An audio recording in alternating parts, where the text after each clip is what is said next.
سر په ځمکه باندې کېږده، سر په ځمکه باندې کېږده چې په راز پوی د اسمان شي، سترګې ستورو ته کړه پورته چې په شان پوی د جهان شي، لږ سر ښکته په ژړا کا چې مزه د خندا واخلې، د دنیا نه ځان را غونډ کا چې مزه د دنیا واخلې، خوله دې وچه په روجه کا بیا مزه د کباب واخله، لیونی زما په شان شه چې په راز د خدای پوی شي، سر او زړه دې د ماشوم کا لیونی چې سړی شي. اوس د نظم دپاره د راتلو نه مخکې زموږ سره ډېر یو بل ادیب، ډرامه‌نګار، شاعر پروفیسر ډاکټر محمد اعظم اعظم صاحب په حال کې تشریف لري. زه ورته بلنه ورکوم چې راشي او د مشرانو سره پاس په سټیج کینی. پروفیسر ډاکټر محمد اعظم اعظم صاحب او په د پسې د نظم دپاره راځي روخان یوسف زی. دا وخت کم دی او احمد علي عجز صاحب ځنې خبرې داسې وکړې په مقاله کې چې باید د هغې باندې خبرې وشي، خو د وخت د کمي د وجې نه دغه پرېږدو. زه نظم اورم، خو د یو خبره کوم چې غني خان په بنیادي توګه باندې چې کوم د هغوی تربیت شوی انجینیر و، خو کمال دا کړی دی چې د کائناتو ذرې ذرې ته، اسمان ته، د خدای باره کې، د ژوند باره کې، هر څیز ته د انجینیر په سترګه کتلی او بیا د شاعر او یو د مفکر په حیثیت په هغه ژبه کې او په هغه رنګ کې چې کوم دی هغه ولس ته پیش کړي وو. دا لکه د غني خان. او بل غټ کمال دا کړی دی، د آخري خبره کوم د غني خان حوالې سره، چې د یو ناکلاره د بیټیکا و وخت کې کار دا نه دی کړی چې سوالونه حل کړي دي، د ولس په ذهنونو کې راپورته شوي سوالونه حل کړي دي، بلکې د ټولو لوی کمال دا کړی دی چې د ولس په ذهنونو کې نوي سوالونه پیدا کړي دي، ذهنونو ته ولاړو ډنډ ته چې کوم دی نو ګیټۍ ورشتي دي او هغې چې کوم دی ارتعاش پیدا کړی دی په ذهنونو کې. دا غني خان د پښتو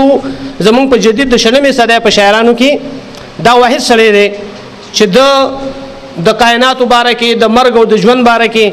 څوک ورته لیونی فلسفي، هغه ځان ته په خپله وي، خو د هغه فلسفه چې کوم دی نو هغه د ابتدا نه ولې تر اخره پورې د ژوند فلسفه وه او څه دومره روانه ماشوړه نه ده، نه پکې څه دومره پیچیدګي شته دی. ډېره مننه. نظم مې په غني خان لیکلی دی، دا مخکې 2 شعرونه دي چې نه سقراط نه ارسطو نه افلاطون دی، نه سقراط نه ارسطو نه افلاطون دی، دا زما غني شډل بدل پښتون دی، او فن او فکر د مرګ په مخ سپېړه، فن او فکر د مرګ په مخ سپېړه، تصور نوې ساز نوې ژوندون دی. دا نظم دی چې کله پروت د ځمکې خپو کې، کله غیږ کې د اسمان، کله پروت د ځمکې خپو کې، کله غیږ کې د اسمان، کله ګل غوندې مسکې شي، کله بوی هسې پریشان، کله طول کوي د حسن، کله طول کوي د حسن، کله باد لګریوان نسی، کله طول کوي د حسن، کله باد لګریوان نسی، کله نور نه رانجه غواړي، کله ستورو نه باران، او کله شته ځان ترېنه روک شي، کله شته ځان ترېنه روک شي، کله روک ترېنه جهان شي، کله خدای ځان ته میلمه کړي، کله خدای کره مهمان، او کله اور کې سمندر شي، کله نور کله لمبه شي، کله اور کې سمندر شي، کله نور کله لمبه شي، کله ساز او کله سوز شي،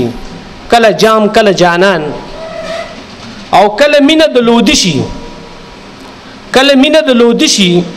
کله قهر د شیرشاه شي، کله مټ د ابدالي شي، کله ننګ د خوشحال خان. او دا چې ټول غني غني دی، دا چې ټول غني غني دی